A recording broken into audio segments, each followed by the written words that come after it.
Robert Plank Show, episode 222. The Book Doctor is in. Self-publish a book, build your platform, and get noticed with Stacy Aaronson. Hey everyone, and welcome back to the Robert Plank Show, where we talk about making money and building an online business. And our guest is Stacy Aaronson, the fulfiller of publishing dreams. And she's a writer, editor, a layout artist, and a cover designer. And she's the founder of The Book Doctor is In, which is a one-stop shop for authors who want to self-publish a book of excellence from cover to cover. So Stacy, how are things today? Great. Thank you for having me on the show, Robert. I'm glad that you were on. And so could you tell us about what it is that you do and what makes you stand out compared to people who do similar things that you do? Sure. Yeah. As you said in the introduction, I am an editor, a layout artist, a cover designer. I'm also a proofreader and overall a publishing partner. So I work with authors who want to independently publish a book. I work with them from raw manuscript all the way to market. So what makes me stand out is that most people in this industry do kind of one thing or another thing, which is very common and typical to either be an editor or be a cover designer or be a layout artist. Those kinds of things are usually, I do this or I do that. Luckily for me, I have the skills and the passion and just the love for all these different things. And I have studied all of them. And so I've been able to package it into, a tidy little one-stop shop business so that when authors want to work with one person all the way from, starting out with that manuscript to having the book live, they can have one single partner instead of having an entire team. Now, that's not to say that having a team is a bad thing. That can certainly work for people. But for somebody who, is a really great match for me, their book resonates with me, we have a great harmony together, it's really wonderful to be able to work with one person on every single aspect of their book, as I said, from cover to cover. Awesome. And so you mentioned in there that, you're the one-stop shop and then an alternative for people to have sort of that big team. And so, does that whole having the team thing, does that work sometimes, or like, is there a problem that sometimes happens with the team where like maybe the pieces don't fit together, or like, when does someone know if they should have the team or versus the one-stop shop? I think it really depends on someone's goals and really what they're trying to accomplish and who they resonate with. So, for example, I'm just finishing up a book with a team who actually hired another cover designer because I didn't have time in my schedule to do their cover, but I did have time to do a copy edit for them and their interior layout. So they wanted to work with me when I was actually pretty booked. And so instead of doing everything, they said, well, what if we hire you to do this, this, and this, but we hire someone else to do this? So, that actually worked out really well to have someone else do their cover, and then I did everything else. The times I think that it gets kind of tricky is when you have a lot of different personalities and people have different expectations or they have different work habits. So you may have a cover designer who isn't even in the United States, or the time zone is very different. And so communication might be difficult with that person, while you have your editor over here who's working with you and working, very, very steadily.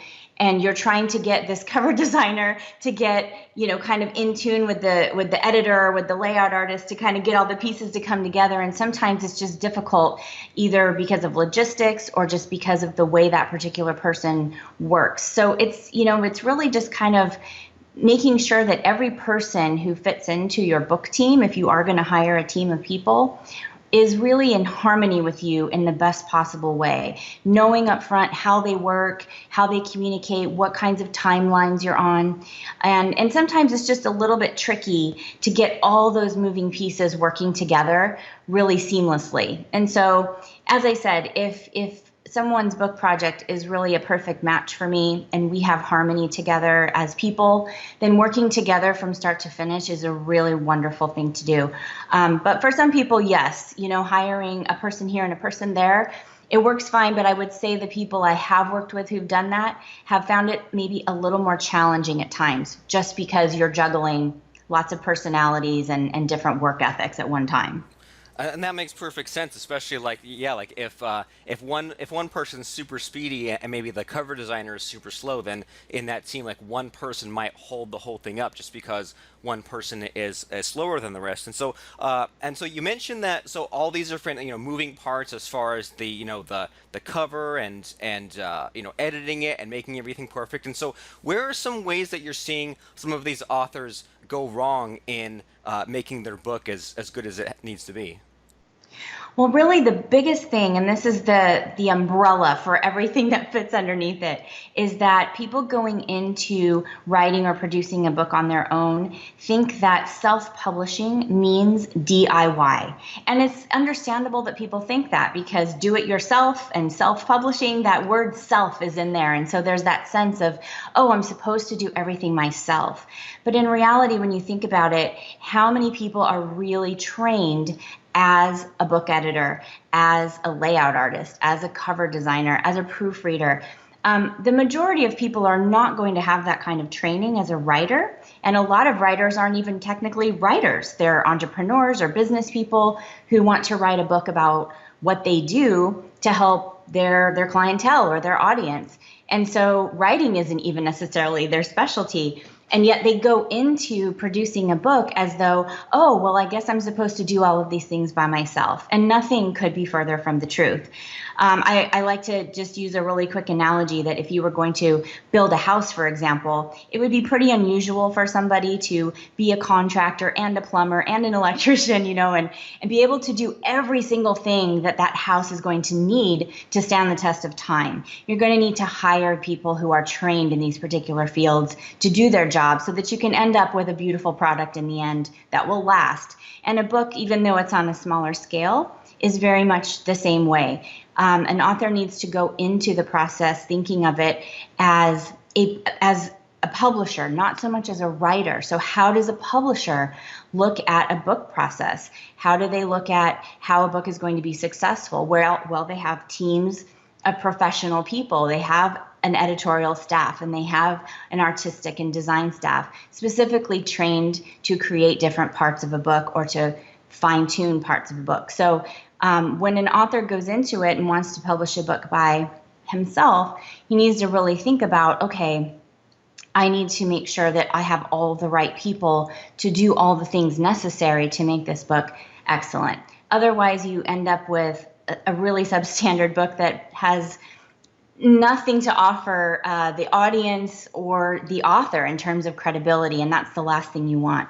Unfortunately, I've seen a lot of people do this. They rush in, they write a book, they don't hire an editor, they don't hire designers, they just go with templates and they slap it up on Amazon, and it's a horrible book, and they end up getting bad reviews, and they end up kind of dashing their credibility, and then that book is stuck on Amazon forever because you cannot get a book off of Amazon. There's really no way to do it. And so unfortunately, those people sometimes will find me after the fact and say, okay, I thought I knew what I was doing the first time around, but clearly I didn't. Have I completely ruined my reputation as an author? Can I start over with you? And so I have, helped people kind of recover themselves by doing their books completely over again and putting out a new edition. But those are the kinds of things I don't want to see people do. I don't want people to be thinking, oh, self-publishing, I'm supposed to do it all by myself. No, what self-publishing means is that you take responsibility as a publisher of your book, which means you have to think of yourself like a little miniature Random House or Penguin or, Simon and Schuster. You have to think like that so that you're considering all the elements that are important for your book so that you end up with a book that's a boost to your credibility, a gift to your audience, and something that people are really going to gain something positive from. Awesome, and that makes a lot of sense. Whereas, yeah, like with self-publishing, like the self is only applied to the publishing part, right? It's not self whole entire process of the book. And I like the analogy where you said that, well, even if you're going to build a house, you're not going to learn how to also be a plumber and also learn how to make the floors and the walls and the electricity. So that makes perfect sense there. And so can you kind of, just to sort of help us understand what your process is, could you sort of walk us through like some kind of case study where you had some client and they came to you at point A and you went through this process and ended at point B with a finished and published book? Absolutely. The way it typically works is when authors find me, they have usually written their book or they are in the process of writing their book, maybe close to finishing. And so they're looking for a partner to help them through all of the different steps. And usually people have no idea what that means. And frankly, don't feel bad about that if you're in that boat right now, because publishing is a big industry. And as I said earlier, there are a lot of moving parts to it. And so it's great when you can have somebody to really walk you through the process. And the process looks much like this. Typically, you're going to start with editing. So what I will do is when I get a manuscript, and this is obviously after we've had a consult and a proposal's been written and we have contracts and we're actually entered into an official partnership. But what we do is we start with the editing process, which is the biggest chunk of what we are going to do together. And that is looking at all the aspects of the book in terms of structure. This is called developmental editing, by the way. Where you're looking at structure, you're looking at the intended benefit to the reader. Are the chapters cohesive? Are all of the points you're trying to make within the right chapter, or are things a bit disjointed? All of those aspects of how the book is put together. And then the copy editing phase, which is sometimes separate from developmental editing, sometimes done concurrently. It depends on the editor. Some editors are really only good at structure and overall big picture, and some editors only focus on grammar and punctuation and all that good stuff. I happen to do both, so when I'm editing, I'm kind of doing everything at one time. But that is another aspect of what's happening, is all of the language is being fine-tuned. You're getting rid of repetitions, cliches, obviously capitalization, punctuation, and all of that stuff that has to do with grammar and syntax and all of that. So the book is being completely shaped and fine-tuned for the reader to make sure that the intended benefit to the reader is actually happening. Now, that obviously applies to nonfiction. Fiction, I don't work with as an editor. I do fiction with layout and cover and that kind of thing. But fiction editing is kind of its own little animal. And so there are editors who are trained in fiction and those who are more trained in nonfiction. So that's just a little tip to keep in mind, that when you're seeking out an editor, which we could spend a whole show talking about, is that you want to make sure that that person is actually specializing in the type of book that you're writing. So mostly I work with nonfiction writers, and so once we have that book really structured beautifully, everything is making sense, the flow is wonderful, we have the appropriate examples, illustrations, maybe we need graphics and photos and things like that to support what we're sharing. All of that gets done first. And then once that is finished, we really start looking at the presentation of the book as far as the interior, what it should look like, and the cover. And the cover and the interior really should have a marriage. So this is why sometimes if you have a cover designer over here and a layout artist over there, they may look completely different, like they don't go together. And that's really not how a book should look. There should be a nice cohesiveness between the two. So when I'm working with somebody, I'm looking at what kind of cover do we need to attract the particular audience for this book. And so we will work on cover design. I'll do concepts, get them back to the author. They'll chime in on what they like or don't or want to see different. And we basically just work together as a team till we have a cover the author loves. And we do the same thing with an interior concept. I take one chapter, I create an interior concept, and we fine tune it until the author's in love with that. So it's a very collaborative process. And then when we get to the point of being able to lay out that entire edited book, then we go into the phase where we upload the files to one of the self-publishing platforms. I actually use CreateSpace and I use Ingram. And then we go into a printed proof phase. So we were actually able to order printed books that look just like the books a customer or a reader will get one day. And we go through and we do a professional proofreader, I do, of that printed proof. And some people think, well, what's the difference between looking at a screen and looking at a book? And interestingly, reading a book in print is very, very different from looking at the book on screen. Even if it's laid out the way it's going to look in the book, you just find so many things on the page that you don't necessarily see on a screen. It's very interesting. And so the author and I, and oftentimes another maybe small circle of qualified people, do a proofread of that printed proof. And then we kind of bring all of our edits together. We put all of those, I put all of those into the book, re-upload the files, and we get printed proofs again, and we go through the process again.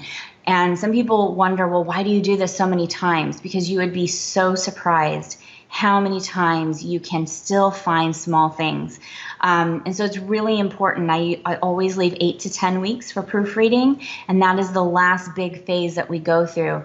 And that allows us plenty of time to upload files, wait for them to be delivered to us, actually do the reading thoughtfully, and then go through, put in those corrections, and then go through the process again. And that way, when we get to the end of the road and we're ready to approve that book, we've been through it, and the likelihood of there being any mistakes in there is really, really slim. I mean, everyone's human and it can happen, but that's a really important part of the process, is not to just do all the pretty stuff and then boom, throw it up online, because there's so much to be done at the end before that book actually goes live. So once we've done that whole process, I also create the ebook from that final file, and then everything goes live, and that book is for sale. And then it's kind of up to the author to, based on the platform they have created or built for themselves with an audience, to market the book. So it's a great process. It's a lot of fun. It's a lot of work, but it's also really exciting and thrilling for me to be part of making someone's publishing dream come true.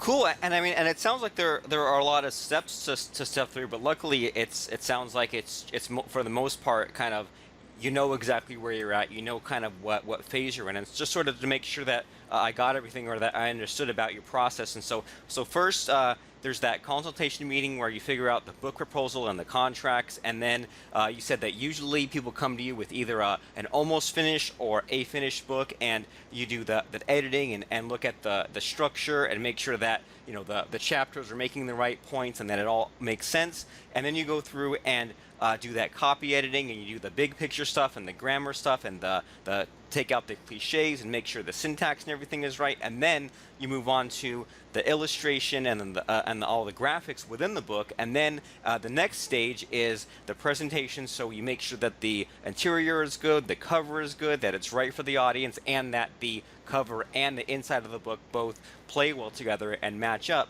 And then once all that's figured out, then you upload to CreateSpace, you upload to Ingram, and then that gives you the printed proof copy. And then you can proofread it, or you have multiple proofreaders look at it and edit those things together, then re-upload, then get the proofs again, and then catch those small things. And that whole final stage there is the final 8 to 10 weeks, and then it's all live. And so at that point, did I hear you right, that at that point, once the book is live, that is sort of where your help stops, and from that point, it's their job to then promote the book?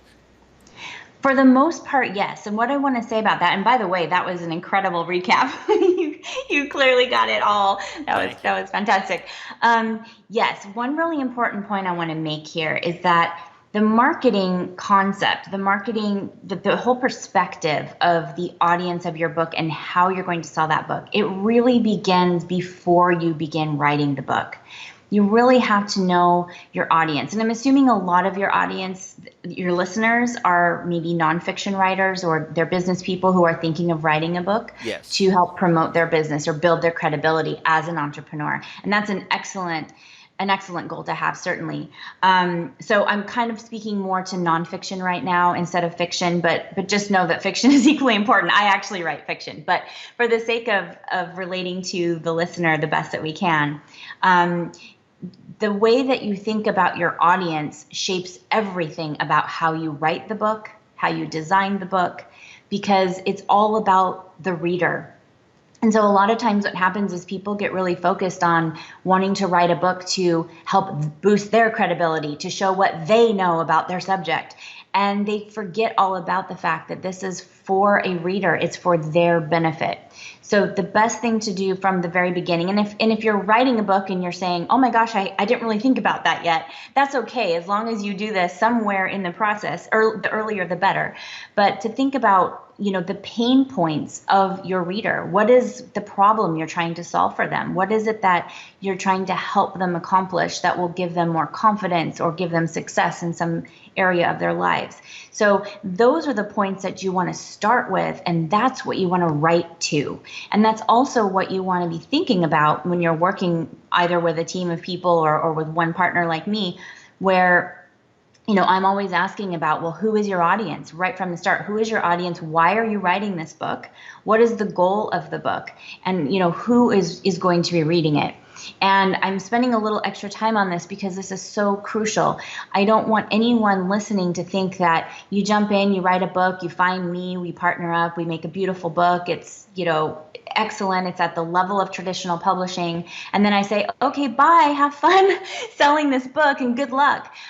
Because that's not the way it should ever be. You should be thinking about the audience from the start, which is why in a phone consult, that's one of my first questions I ask is, who is your audience and who are we creating this book for? Because as I said, that dictates all the different moving parts of the book, the tone of the book. Is it going to be humorous? Is it going to be very professional or academic? Or, all of those kinds of things matter about, the kinds of humor that we might use, or the tone of voice of the book, the kinds of examples we use, the illustrations we use. All of those kinds of things matter because you have to know exactly who your audience is first in order to accomplish that. And so what I always tell people when I'm working with them or when I start working with them is that about 80 to 85% of this book production process is going to be on me. And so, yes, it's very collaborative and all of that, and the editing part is definitely a back and forth. But while I'm doing all of that work on making your book excellent, the author needs to be looking at their platform and what they're building as far as a connection to that audience. Some people already have that with a podcast like you do, or with a blog, or any number of things that they have done to connect with an audience. But it's all about building that platform so that when your book comes out, it's not just, oh, I wrote a book and here it is and I'm going to try to sell it now. It's more building anticipation for that book, sharing little tidbits from the book as it's being produced, letting people know that it's coming so that there's some anticipation for it. So when I say that, I get to the end of the road and the marketing really isn't something that I do, at the same time, the concept of the marketing of the book is something we talk about early on. And I try to help people get exactly in the right frame of mind to be building their audience during that 4 to 6 month period if they haven't started doing it yet, because that's really the minimum time frame you need to be able to start building a relationship with an audience where they like you and they trust you. And then when your book comes out, hey, I've been following that person on Facebook or on their blog or whatever, and I really like what they've been saying or what they've been sharing, and I'm excited about their book. So yes, it is definitely incumbent on the author to focus on the marketing, and there are lots and lots of different ways that marketing can happen, and a lot of it is free. It's more of an investment of time than an investment of money. But at the same time, it's something to be thinking about way early in the process. So I just wanted to make that very clear, because some people really think it's an A to Z process, but in reality, it's kind of almost more of a Z to A. We think about how we're going to market it, and then we build the book from there. Awesome, and that makes sense because I mean, for a number of reasons, like if people are just kind of going forward and taking these steps and not really realizing what the big picture is or what the goal is, then it's almost guaranteed that they're not going to be happy with what it is. But if you, in this initial meeting, you say, okay, like, why are you making the book, and who's the book for, and what kind of platform will you promote it? I mean, all of that makes perfect sense. And you said that, so the typical time frame of this sort of process is 4 to 6 months. And so within that process, I mean, what kind of time commitment are your clients having to put in? I mean, is it like an hour a week as far as like communicating with you and doing the steps they need to do on their end, or like how much of a time commitment is in this 4 to 6 month period?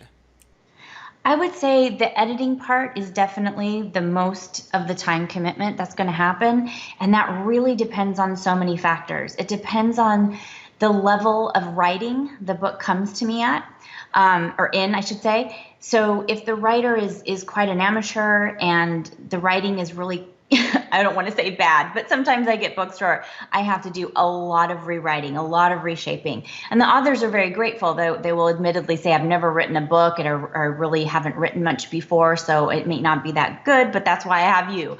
So when that's the process, the author is going to be spending more time collaboratively with me. It might be 3 or 4 hours a week where I'm working on a chapter and then I get a chapter back to them and they need to read through and they need to see, does it feel like what I want to say, or do I want to add some material? And so it really depends on that level that the manuscript comes to me in when we start out. And so the editing part, I would say, could be anywhere from maybe a couple hours a week to maybe 6 hours a week. It just depends on how much the author is needing to work with me on making the book really great as far as content. The design and the cover, the interior, all of that is really more of the author chiming in. Yes, I love this, or here's what I'd like to see different. So I'm doing the majority of the work and they're just kind of saying, can you change this or can you change that? There's really not a huge time commitment there. And then I would say toward the end, when we get to proofreading, that's where it's more of a concentrated commitment of time. So proofreading a book of an average length, say 200 or 250 pages, that might take 15 to 20 hours for somebody to do. It depends on the person and how they read. So that might be something that gets broken up, into so many days or maybe a week or however that person can function and run a business and take care of a family or whatever's going on. So that part, I would say toward the end, the beginning and the end, kind of the bookends of the biggest commitment of time. And the rest of it is mostly stuff that I'm doing. And then, of course, there's communication going on all the time. So if you really counted in time for emailing or time for having phone calls together, it might be up to 5 hours a week in certain phases of the book. But most of the time, people can function pretty well running their business and doing things and then also working with me, where it works out really well. Cool. I mean that's pretty reasonable. And then how much of a cost are we talking? Like I know that different people have different needs and stuff like that, but are we talking like 5 grand, 20 grand, 100 grand? Like what sort of price range or do people usually pay to go through this process with you? Yeah, that's a really great question. And it really does depend on a lot of factors. Covers and interiors can vary, to some degree based on how many concepts and how complex the book is. I actually do a lot of complex nonfiction. And so some interiors can be $1,500 to $1,800 based on the length of the book and how complex it is. Whereas if I'm laying out maybe a novel or a much more straightforward memoir or something like that, it might be a $600 interior. So the range can be quite a lot. The biggest part of the range really comes in editing because, as I said earlier, it depends so much on so many different factors. What is the level of the writing in the actual raw manuscript? How complex is the book itself? So when you're thinking about editing, you really kind of want to be looking at a number anywhere from 1,000 on the low end to like 3,000 plus. Again, depends on length of book and type of book, but that is very common. When you work with a great editor, that's what you want to be expecting to pay to get that book shaped into a real book of excellence that your readers are gonna look at as they would any other book in traditional publishing. Covers can be anywhere from like 300 to 1,000. I would say most of the time they're kind of more in the $500 or $600 range. Although I know that there are some cover designers who have a flat fee of $1,000. They're maybe, they've done a lot of books, or maybe they've been award winning, or that's just the way they operate. So it really depends. It's just important to interview different people and see what their costs are and what you're getting for what you're paying. As I mentioned, interiors are usually anywhere between like 600 to 1,500 plus on the higher end for complex books. And then proofreading is usually anywhere between, it's usually based on word count. So that can be anywhere from, $2 per 250 words a page to $30 to $40 an hour is common. But overall, the most common range that I work with authors is between about 4,000 to 6,000. That's really like the most typical range of what a book costs to produce from start to finish. So that includes everything, all of the different phases of editing, the interior, the cover, the proofreading phases, the ebook creation, and then the actual publishing part. And so it can go over that if I'm creating a lot of graphics for a book. I also do promotional materials, so I create one sheets and media kits and bookmarks and postcards and all that kind of stuff that goes with the book. So that can bump it up, a bit too. But in general, if you have a budget of between 4,000 and 6,000, again, page count, word count, all those things make a difference. Then you won't be probably so shocked if you start getting proposals and you're like, wow, I thought this was going to cost $500 and it's going to cost a lot more. Or, it's rare that a book costs more than 8,000. I would say that's usually about the high end of any book that I've done. And that's because it's very long. It's very complex. There are a lot of bells and whistles in the book, or lots and lots of editing to be done. So, if you get a quote for 20,000 or 30,000 to produce a book, I would say that's way out of line, generally. So, I would definitely say to kind of look for that sweet spot of, around 5,000 is kind of a good spot. But again, depends on the book that you're writing. Okay, cool. And I think that yeah, like for that sort of price range and for all the things that they get, I would say that's very reasonable, and that's way less of a price range than I expected from that whole process. And for you to be, taking them through this process, and to be attentive on the things that they're trying to make and finish the project and all that. And so I want to make sure that everyone knows all about you and all about your stuff and where to find you. So can you tell everyone about what kind of websites and things you have, and where people can contact you, get in touch from you, join your list, buy from you, all that stuff? Sure. Well, thank you so much. I appreciate that. My website is thebookdoctorisin.com. It's just all one word, thebookdoctorisin.com. And on my site, I have basically every single thing that I do, lots of a robust portfolio, testimonials, the whole 9 yards. You can fill out my questionnaire there, which lets me know what your book project's about to see if I'm a good match for you. You can get on my mailing list there. It's kind of everything is right there at thebookdoctorisin.com. I also have a blog, which is the Self-Publishing Scoop. That's SCOOP.com. And I have a lot of articles there about all different aspects of book production and publishing and editing and all that good stuff. There's an article on there about what red flags to look for and questions to ask. So some really helpful articles there if you are seeking out book production professionals, what to look for and what red flags to heed and that kind of stuff. And that's pretty much it. If you go to thebookdoctorisin.com, you can contact me. You can reach out to me with the questionnaire, find out everything about what I do, and if I'm a good match for you, then fantastic. But the main reason I like to do interviews or talk to writing groups and all of that stuff is just to make sure that people know what kinds of steps they should be taking and what kinds of things not to do, so that they don't end up really embarrassed and having that bad first book that they're kind of having to get over. So that's the most important thing to me, is that people don't make those bad missteps, and that they end up with a book they're really proud of, and that is a gift to their audience.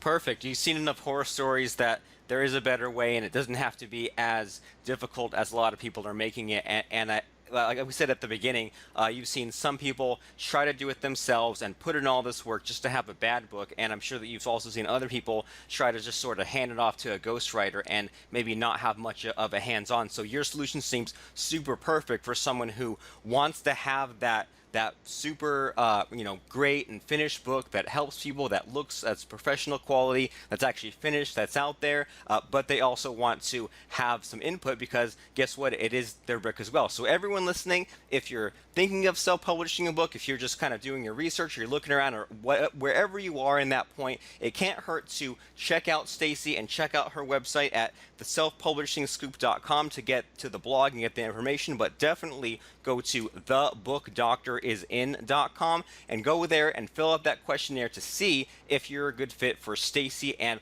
all of the amazing, huge library of services and that whole step-by-step process that she provides to you to take you from those raw ideas, that raw creativity, the almost finished or the finished manuscript into the completely finished and published and self-published book. So thanks so much, Stacy, for hopping on the program, and everyone go to thebookdoctorisin.com. And Stacy, thanks for stopping by the show and sharing some of this cool knowledge with us. Thank you so much. I really appreciate the opportunity to be here. Today's program is sponsored by Website Remote, the easy WordPress plugin that installs on your sites to update everything in one click. How amazing would it be to click a button and instantly update hundreds of your WordPress sites, plugins, and themes all at once? Watch the uptime of your sites, log in with a single click, and more. Updating your websites doesn't have to be difficult. Make WordPress simple, easy, and fun again. Try it out right now by going to websiteremote.com/trial and get started today. You'll never manage your websites the same way